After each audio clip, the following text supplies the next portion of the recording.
Talking politics now, the presidential candidate of the Labour Party in the 2023 elections, Peter Obi, says he's only interested in a coalition against bad governance.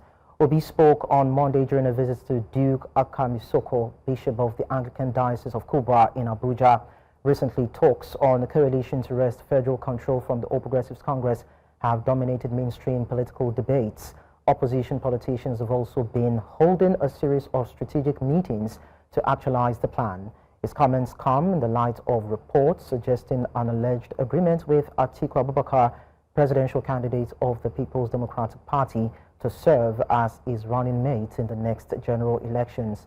The reports also claim that Atiku had purportedly agreed to serve for just one term, was open to formalizing these agreements in writing. However, Obi dismissed the reports, saying those making such claims were promoting selfish political interests that do not benefit the country.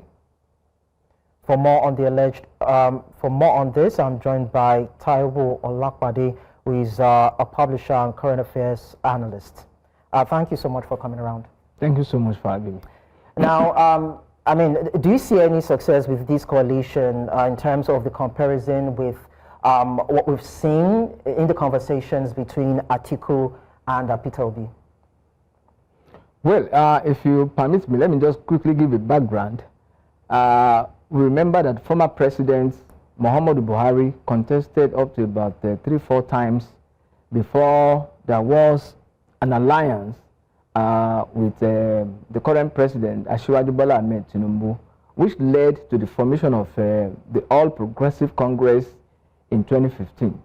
Before then, Buhari had tried several times, and that shows that anybody who wants to win a presidential ticket, win the presidency in the country, must have votes that reflect, the major regions of the country. So that's the reason why we are seeing this alliance, coalition coming from Atiku or coming from the opposition parties in this regard. We saw a brief of that in 2019 election, in which at the same Atiku Abubakar and Peter Obi, they ran on joint ticket. Atiku was the presidential candidate, while Peter Obi served as his running mate.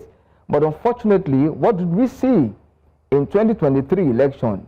Both of them went their different ways, and that gave Asiwaju Bola Ahmed Tinubu the leeway to emerge as the president of the country. Ordinarily, if it had been the same way we saw in 2019, that it was a joint ticket between them, maybe this time around Obi could be the president, Atiku could be the vice. I don't know. Of course, Asiwaju will have been defeated. In that election, by record, Asiwaju got about 8.7 million votes, Atiku Abubakar 6.7 or 8 thereabouts, Obi got 6.2 thereabouts.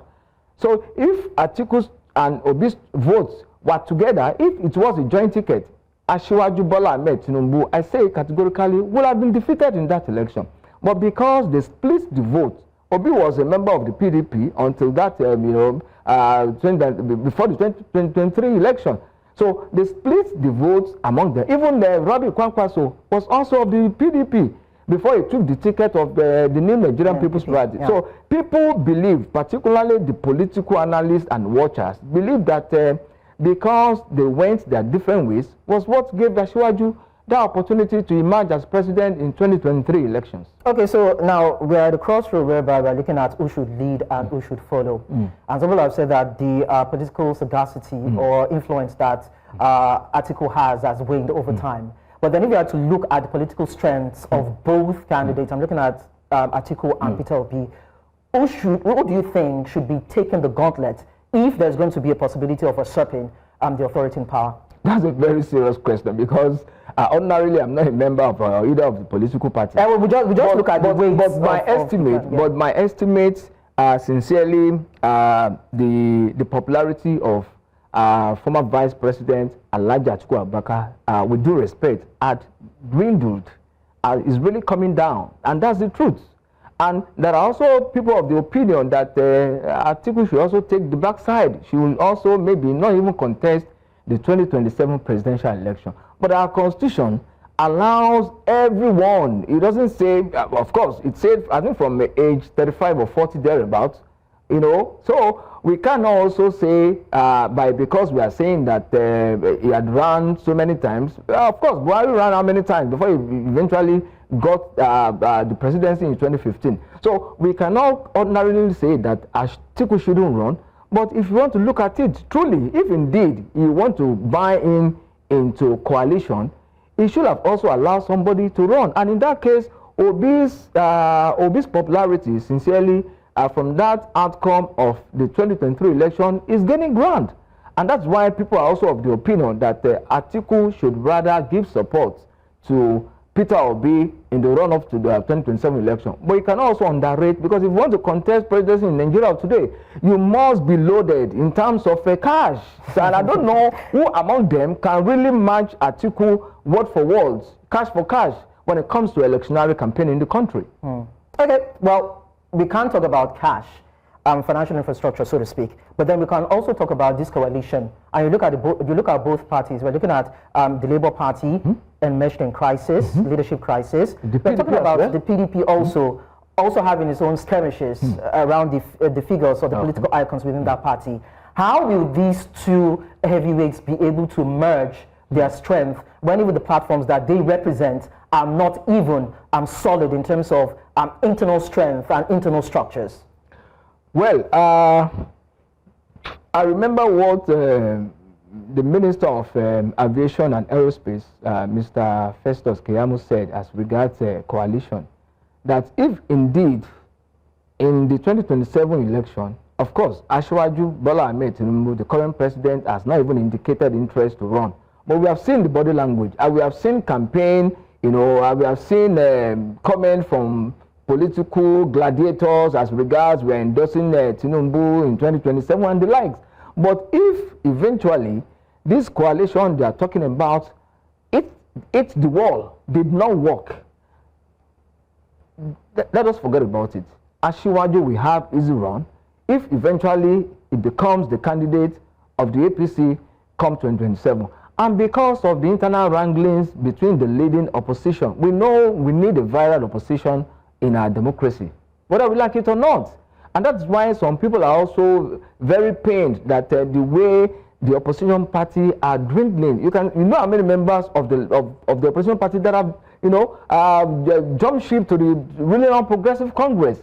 How many states do we have left that is being controlled by the PDP? Even there are even rumor that some of these governors are also waiting for time to also jump ship in the long run. So, and it won't be good for us to have a one-party state affair. It won't be good for our democracy. We need a viral opposition to really keep those in the saddle of responsibility. They must be watchword or what guide as the case may be, so that they will know wherever they are getting wrong, they will know there are people to also come them back and call them to order.